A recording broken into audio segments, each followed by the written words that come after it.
अस्सलाम वालेकुम।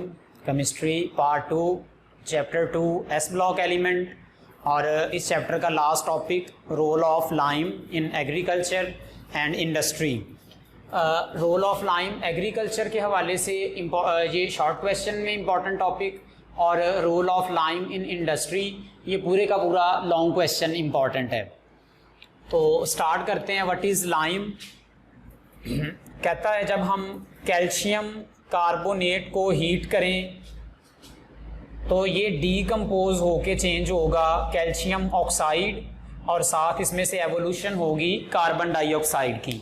तो कैल्शियम ऑक्साइड जो है इसका कॉमन नेम क्या है? लाइम।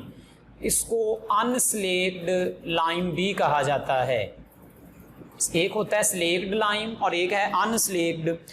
जब हम कैल्शियम ऑक्साइड को वाटर में ऐड कर देते हैं, calcium oxide which is also called unslaked lime, इसको वाटर में ऐड करने पे ये चेंज हो जाएगा कैल्शियम हाइड्रोक्साइड में और उस वाटर का जो कलर है वो दूधिया हो जाएगा, मिल्की कलर हो जाएगा। इस वजह से इस सॉल्यूशन को ये भी बोला जाता है मिल्क ऑफ लाइम। तो when we add unslaked lime calcium oxide in water it gives calcium hydroxide और उस वाटर का कलर क्या हो जाएगा? मिल्की, जिस वजह से इसको क्या बोलेंगे? Milk of lime. और अब इस लाइम को क्या बोलेंगे? Slaked lime. तो स्लेक्ड लाइम है जब कैल्शियम ऑक्साइड को पानी में ऐड करके वो किस में चेंज हो जाए? कैल्शियम हाइड्रोक्साइड में। ये जो सॉल्यूशन है ये यूज़ भी किया जाता है एज आ वाइट वॉश के तौर पे। ये जो वाइट कलर का है, वाइट वॉश आपने देखा हो जो कली करते हैं दीवारों पे, ठीक है, उसको भी हम तकरीबन वाइट वॉश ही कह रहे होते हैं। तो जो मिल्क ऑफ लाइम है वाइट कलर का, ये जो सॉल्यूशन सा बन गया, इसका यूज़ क्या होगा कि ये दीवारों पर वाइट जैसे कली होती है उसके तौर पर यूज़ होगा। ये हमारा कहलाएगा स्लेक्ड लाइम। और जब कैल्शियम ऑक्साइड को वाटर में ऐड करते हैं और बनता है कैल्शियम हाइड्रोक्साइड, तो इस प्रोसेस के दौरान इस प्रोसेस को हम ये भी कह सकते हैं स्लेक्ड लाइम के नाम से स्लेकिंग ऑफ लाइम। और ये प्रोसेस एक्सोथर्मिक होता है। इस प्रोसेस में हीट जो है वो बहुत ज़्यादा इवॉल्व होती है। आपने शायद देखा हो कि आप कैल्शियम कार्बोनेट को भी पानी में डिज़ोल्व कर दें तो उससे भी कैल्शियम हाइड्रोक्साइड बनता है और उसमें से भी हीट इवॉल्व होती है। अक्सर लोग कहते हैं कि अगर हम चूने का पत्थर जिसको कैल्शियम कार्बोनेट कहते हैं इसको पानी में रख दें और उसमें हाथ रख दें तो हमारी स्किन जो है उस पर उसकी जो ऊपर वाली कवरिंग है वो ऊपर से उतरना शुरू हो जाती है। तो वो कहते हैं इसी हीटिंग इफेक्ट की वजह से कि इस कैल्शियम हाइड्रोक्साइड के बनते पे क्या होता है, उसमें से हीट इवॉल्व होती है। जो प्रोसेस है ये क्या होता है? एक्सोथर्मिक। अच्छा, अब हम स्टार्ट करते हैं इसका रोल। पहला एग्रीकल्चर में, एग्रीकल्चर में लाइम का क्या रोल है? तो कहता है इसको हम सॉइल के ऊपर ऐड करते हैं। इसका नंबर 1 जो इफेक्ट है, it is used for neutralising acidic soil. ठीक है, अगर सॉइल के ऊपर एसिडिक कंपोनेंट पड़े हैं जैसा कि सल्फर ट्राइऑक्साइड, इसी तरह से और भी ऑक्साइड, फास्फोरस पेंटाऑक्साइड, हमें पता है ये एसिडिक ऑक्साइड हैं। अगर ये कंपोनेंट्स जो हैं वो सॉइल के ऊपर मौजूद हैं तो हमने ये पढ़ा था कि मेटल का ऑक्साइड बेसिक होता है और अगर ये एसिडिक ऑक्साइड से मिल जाए तो ये न्यूट्रलाइजिंग इफेक्ट जो है प्रोड्यूस होता है। तो ये पहला इसका इफेक्ट आएगा, it help in neutralising acidic soil. तो ये तो मैंने आपको कहा साल्ट से कि अगर एसिडिक साल्ट पड़े हों तो इनको न्यूट्रलाइज करेगा। नंबर 2, वाटर के एक्शन पर ये किस में चेंज होगा? कैल्शियम हाइड्रोक्साइड में। कैल्शियम हाइड्रोक्साइड बजाते खुद एक बेस है, ठीक है, तो इस बेस के होते हुए भी ये एसिड को क्या करेगी? न्यूट्रलाइज। तो नंबर 1 आ जाएगा, it is use in agriculture for neutralising acidic soil. अच्छा, जब हम एसिडिक सॉइल को न्यूट्रलाइज कर देते हैं तो कहता है इससे प्लांट के लिए एक बेनिफिशियल इफेक्ट है कि उनको फास्फोरस जो है वो अवेलेबल हो जाती है।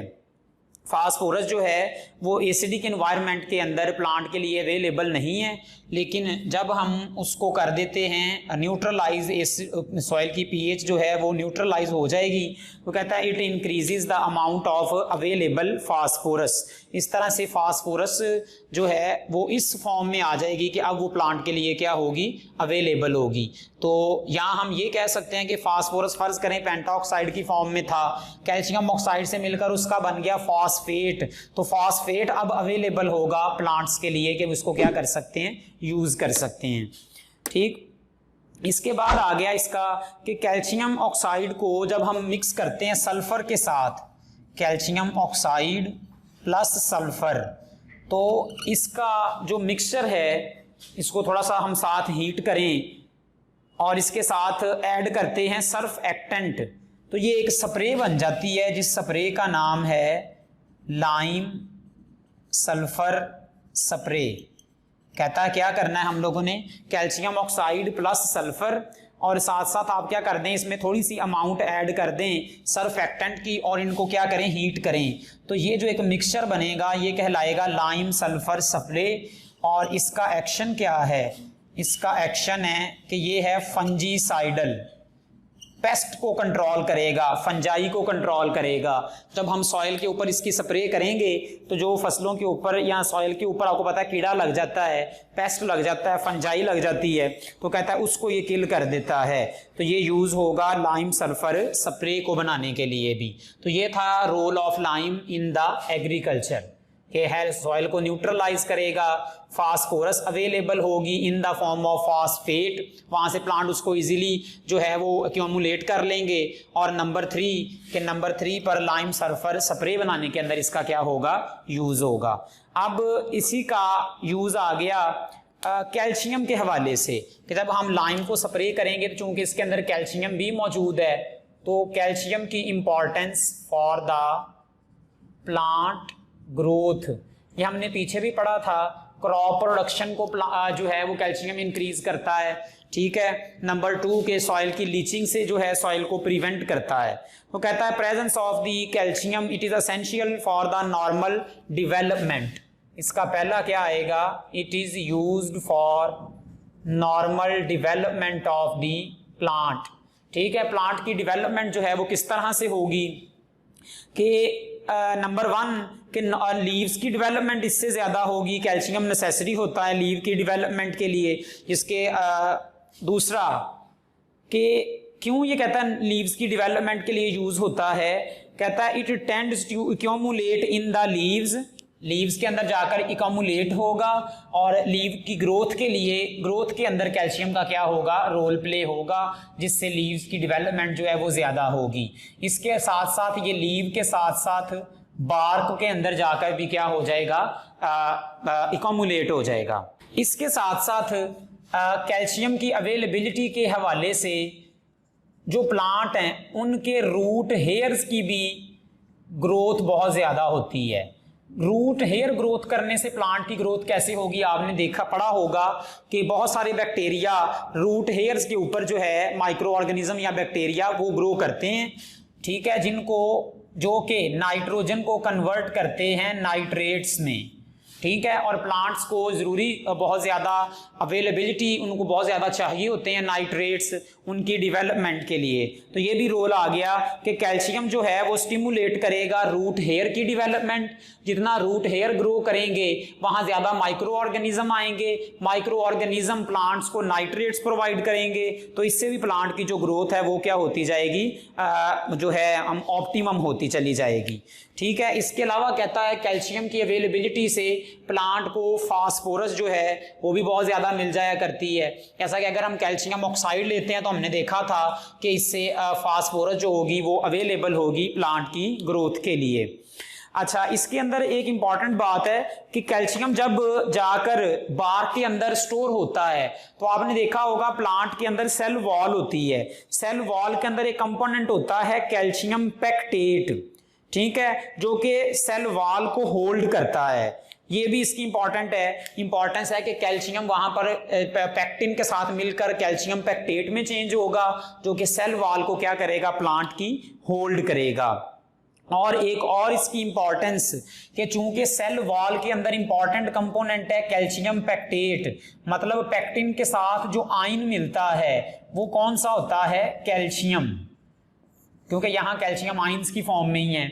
अगर कैल्शियम की डेफिशिएंसी हो तो कहता है पैक्टिन के साथ, या हम ये कह सकते हैं कि प्लांट फिर किस मटेरियल को ज्यादा गेन करना शुरू हो जाते हैं, वो है एल्यूमिनियम और उसके साथ मैंगानीज।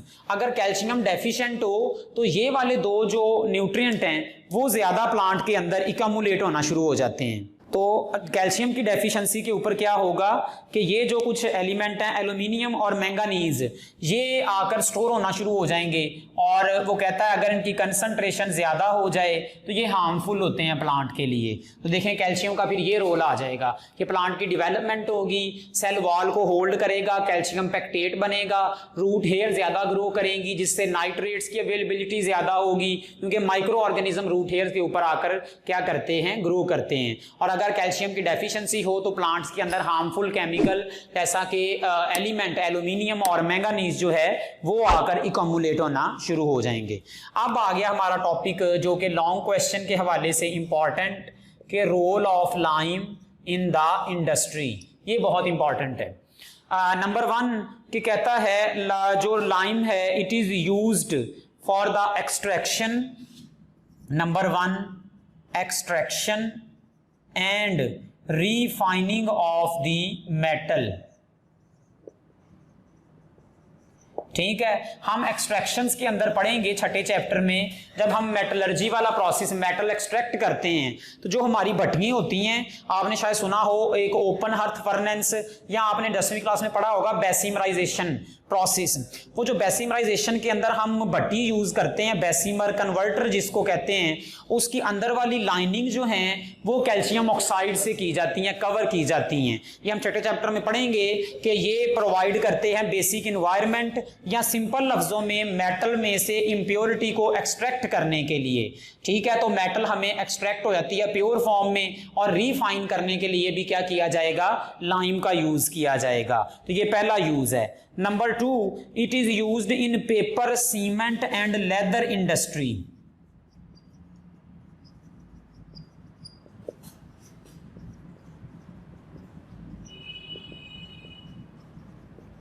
ठीक है, ये इसका दूसरा यूज है।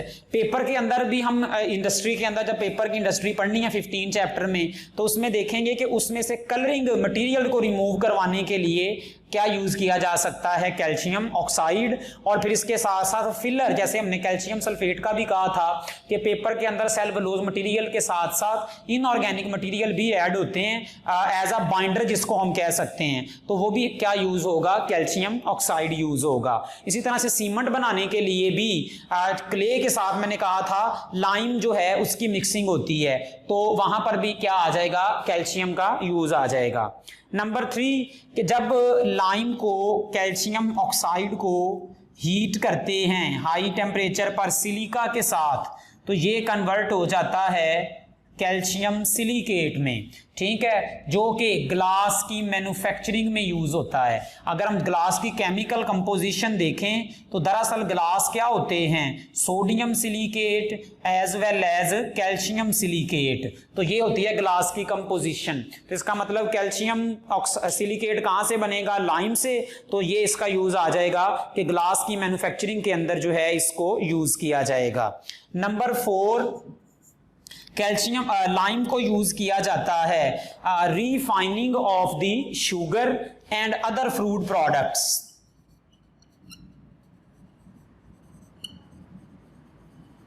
शुगर की रिफाइनिंग और उसके साथ साथ जो दूसरे फूड प्रोडक्ट हैं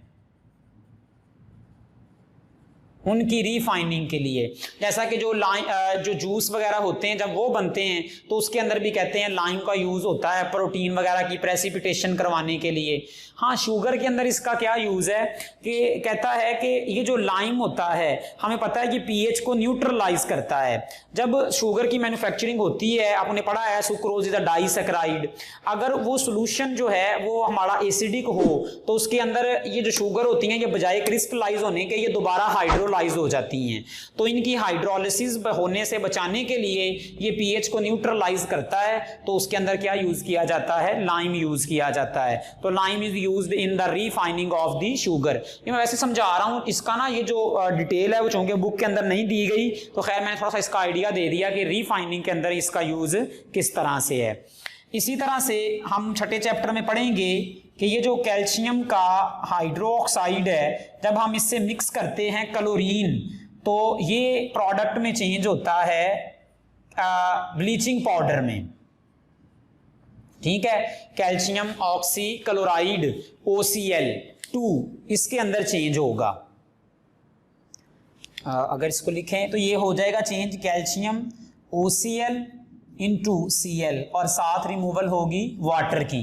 तो ये जो बनने वाला प्रोडक्ट है इसका नाम है ब्लीचिंग पाउडर। तो देखें लाइम का यूज है कि लाइम का जो हम सॉल्यूशन लेते हैं कैल्शियम हाइड्रोक्साइड, हम उससे क्या प्रिपेयर करते हैं, ब्लीचिंग पाउडर। और ब्लीचिंग पाउडर का क्या यूज है कि जब हम बना रहे हों फैब्रिक्स, यानी कि कपड़े बना रहे होते हैं और जो है पेपर बनाने में, तो उनकी पेपर पल्प जो होती है उसकी कलरिंग मटेरियल को रिमूव करने के लिए, और दूसरा फैब्रिक्स के अंदर भी एज अ ब्लीचिंग एजेंट क्या यूज होता है, ब्लीचिंग पाउडर। तो इसकी मैन्युफैक्चरिंग कैसे होगी, बाय यूजिंग लाइम। फिर हमने एक पढ़ लिया कि इसका जो सस्पेंशन है हम उसको कहते हैं वाइट वॉश, और उसको जो है मिल्क ऑफ लाइम जो कि वाइट वॉश के तौर पर यूज होगा। ये भी इसका यूज है किसका, लाइम का।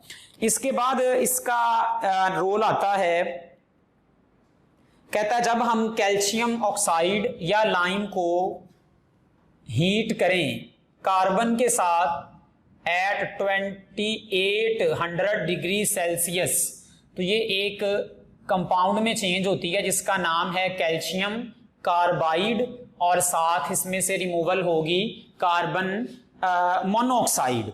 ठीक है, ये जो कैल्शियम कार्बाइड है ये एक सॉलिड होता है जिसको वाटर में डिसॉल्व होने पर प्रोवाइड करता है इथाइन और एसिटाइलिन। ठीक है, ये प्रोवाइड करेगा कैल्शियम कार्बाइड। हम इसको वाटर में डिसॉल्व कर दें तो ये किस में चेंज हो जाएगा, ये प्रोडक्ट प्रोवाइड करेगा आगे हमें, जिसका नाम है एसिटाइलिन या जिसका नाम क्या है, इथाइन। और ये इथाइन का क्या यूज है, एसिटाइलिन और इथाइन, क्योंकि आर्टिफिशियल गैस है, राइपनिंग ऑफ फ्रूट उसके लिए यूज होगी। तो ये इसका क्या आ जाएगा, लाइम का यूज आ जाएगा। इसके बाद लाइम का यूज कि it is a dehydrating agent. ठीक है, डिहाइड्रेटिंग मीन वाटर को रिमूव करने के लिए, वाटर को एब्जॉर्ब करने के लिए ये यूज होगा। ठीक है, कहां यूज होता है, जैसा कि in the preparation of absolute alcohol.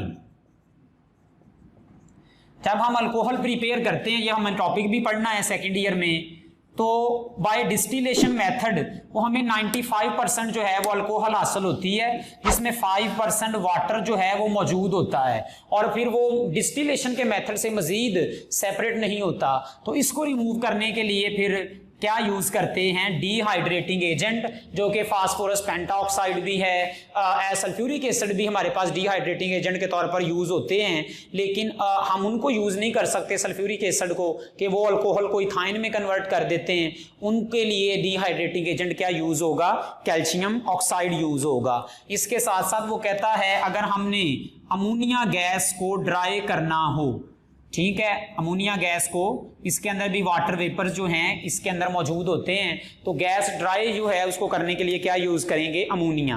कहता है इसके साथ साथ अगर हम मिक्सचर यूज कर लें लाइम से, चूंकि हमें मिलता है कैल्शियम हाइड्रोक्साइड और साथ हम मिक्सचर यूज करें सोडियम हाइड्रोक्साइड, तो a mixture of sodium hydroxide as well as calcium hydroxide, कहता है ये दोनों यूज होंगे वाटर रिमूव करने के लिए और साथ साथ कार्बन डाइऑक्साइड गैस रिमूव करने के लिए। ठीक है, सोडियम हाइड्रोक्साइड और कैल्शियम हाइड्रोक्साइड ये वाटर एब्जॉर्बर होते हैं। सोडियम हाइड्रोक्साइड जो है ये वाटर को एब्जॉर्ब कर लेगा, जैसा कि पोटाशियम हाइड्रोक्साइड भी यूज करते हैं, और साथ साथ इनकी ये भी एबिलिटी है कि ये यूज होते हैं कार्बन डाइऑक्साइड को रिमूव करने। Lime is used for preparation of ordinary mortar. ठीक, मोर्टार क्या होगा कि ये एक किस्म का वर्किंग पेस्ट है जो कि यूज होगा बिल्डिंग को बाइंड करने के लिए। ये भी हम कह सकते हैं एज अ बाइंडर है, जैसा कि हम सीमेंट यूज करते हैं कंस्ट्रक्शंस के लिए, बिल्डिंग ब्लॉक्स को जोड़ने के लिए, बाइंड करने के लिए, ऐसे ही हमारे पास मोर्टार भी क्या है, हम कहते हैं इट इज अ पेस्ट और workable material which is use to bind building blocks. अब ये मोर्टार है क्या, कहता है इसको हम प्रिपेयर करते हैं जब हम मिक्स करते हैं slaked lime 1 volume with sand 3 volume. Slaked lime क्या था, कैल्शियम हाइड्रोक्साइड, और हमने कहा था कैल्शियम हाइड्रोक्साइड कैसे बनेगा, जब हम इसको डिसॉल्व करेंगे लाइम को पानी में तो कैल्शियम हाइड्रोक्साइड, कैल्शियम हाइड्रोक्साइड को जब हम मिक्स करते हैं 1 volume with 3 volume silica, it will become change into calcium silicate. एक ऑक्सीजन इधर भेज दें और साथ इसमें से क्या बनेगा, H2O। तो ये जो कैल्शियम सिलिकेट है, और इसी तरह से इस कैल्शियम हाइड्रोक्साइड के अंदर अगर हम कार्बन डाइऑक्साइड गैस पास करें, ठीक है, तो ये आगे प्रोडक्ट में चेंज होगा, ऑक्सीजन इसको प्रोवाइड करेगा कैल्शियम कार्बोनेट, और साथ किसकी रिमूवल होगी, वाटर की। तो ये जो बनने वाला ये हमारा मटेरियल है, ये क्या कहलाता है, मोर्टार कहलाता है। देखें वाटर के अंदर ये इसका क्या होगा, पेस्ट, ये पेस्ट की फॉर्म में हमारे पास मटेरियल बनेगा जिसको नाम क्या दे रहा है, वो मोर्टार। और ये केमिकल इक्वेशन है इसकी मैन्युफैक्चरिंग की, कहता है कैल्शियम हाइड्रोक्साइड जहाँ साथ हम उसमें सिलिका ऐड करें तो कैल्शियम सिलिकेट, और इसकी प्रॉपर्टी है कि ये एयर में से कार्बन डाइऑक्साइड को एब्जॉर्ब करके भी किसमें चेंज होगा, कैल्शियम कार्बोनेट में। तो ये विस्कस टाइप्स का मटेरियल जो होगा ये हमारा कहलाएगा मोर्टार। बिल्डिंग ब्लॉक्स को बाइंड करने के लिए क्या होगा, ये यूज होगा। ये फिर अलग से शॉर्ट क्वेश्चन है, what is ordinary mortar, for what purpose it is used. एक ये short question, what is ordinary mortar, how it is prepared, ये दूसरा शॉर्ट क्वेश्चन। तो ये प्रेपरेशन की इसकी क्या है, केमिकल इक्वेशंस दी गई हैं। नहीं भी ये था हमारा overall topic, role of lime in industry. बहुत इंपॉर्टेंट टॉपिक, तकरीबन किताब के अंदर 10 पॉइंट दिए गए, आपने कम से कम 8 से जो हैं 7 पॉइंट इसके अंदर लिखने होते हैं, जिसमें बहुत इंपॉर्टेंट मोर्टार वाला, और इंपॉर्टेंट है इथाइन वाला, ड्राइंग एजेंट वाला, ये 3 के 3 ये भी शॉर्ट क्वेश्चन है। कैल्शियम और लाइम, कैल्शियम ऑक्साइड और lime is use as dehydrating agent, justify, तो ये आपने बताना होगा शॉर्ट क्वेश्चन, ये किताब के अंदर दिया गया। तो ये 3 आपने पॉइंट जरूरी तौर पर, बाकी 1 पॉइंट आप ये लिख लें और 2-3 और लिख लें, ये हमारा क्या हो जाएगा, लॉन्ग क्वेश्चन इस चैप्टर का, role of lime in industry complete हो जाएगा। तो आखिर में बच्चे उसी तरह से वीडियो को देखकर आप लोग कमेंट जरूर करें, वीडियो को लाइक करें। क्वेश्चन नंबर 11 के जो शॉर्ट क्वेश्चन थे वो मैंने इसी के अंदर क्या कर लिए, साथ डिस्कस कर लिए। अच्छा, इसी के अंदर से रिलेटेड एक और क्वेश्चन नंबर 11 का बी पार्ट, वो कहता है, चूंकि हम पता है ये लाइम वाटर है, स्लेक्ड लाइम को दूसरा नाम क्या देते हैं, लाइम वाटर का भी। जिस वाटर के अंदर लाइम जो है मिक्स किया जाए वो वाटर क्या कहलाएगा, लाइम वाटर, जिसको हम मिल्क ऑफ लाइम भी कहते हैं। ये लाइम वाटर भी है और मिल्क ऑफ लाइम भी है। कहता है लाइम वाटर में जब हम पास करते हैं कार्बन डाइऑक्साइड तो सॉल्यूशन जो है वो मिल्की हो जाता है। ठीक है, देखें पहले भी इसका दूधिया सा कलर था, मिल्की कलर था। आप इसमें कार्बन डाइऑक्साइड पास करेंगे तो ये किस में चेंज हुआ, अभी हमने कहा था कैल्शियम कार्बोनेट में। ठीक है, कैल्शियम कार्बोनेट पानी के अंदर इनसॉल्युबल है और ये खुद भी वाइट कलर का सॉल्यूशन होता है, कंप्लीटली ये पानी के अंदर सॉल्युबल नहीं है, कम अमाउंट के अंदर सॉल्युबल होता है। तो इसका मतलब है इनसॉल्युबल फॉर्म बनने की वजह से उस सॉल्यूशन का कलर क्या हो जाएगा, वाइट। हम कहेंगे उसका सॉल्यूशन का कलर मिल्की हो जाएगा। और कहता है लेकिन अगर हम एक्सेस में कार्बन डाइऑक्साइड पास कर दें, अगर आप और कार्बन डाइऑक्साइड पास करेंगे तो फिर ये सॉल्युबल फॉर्म कैल्शियम बाइकार्बोनेट में चेंज हो जाएगा। क्यों कि ये क्या बन जाएगा, calcium bicarbonate which is a water soluble. तो ये क्वेश्चन है, by passing carbon dioxide solution becomes milky while passing excess solution become clear. यहाँ पर सोल्यूशन क्लियर होगा क्योंकि ये कंप्लीटली सॉल्युबल है, तो वाई आपने बताना होगा by passing carbon dioxide it change into calcium carbonate so that solution becomes milky while passing excess carbon dioxide it will be change into calcium bicarbonate and bicarbonate are water soluble so the solution becomes clear. ये भी इसका क्या था, short question था। ये भी ये chapter जो है हमारा कंप्लीट हुआ। अल्लाह हाफिज।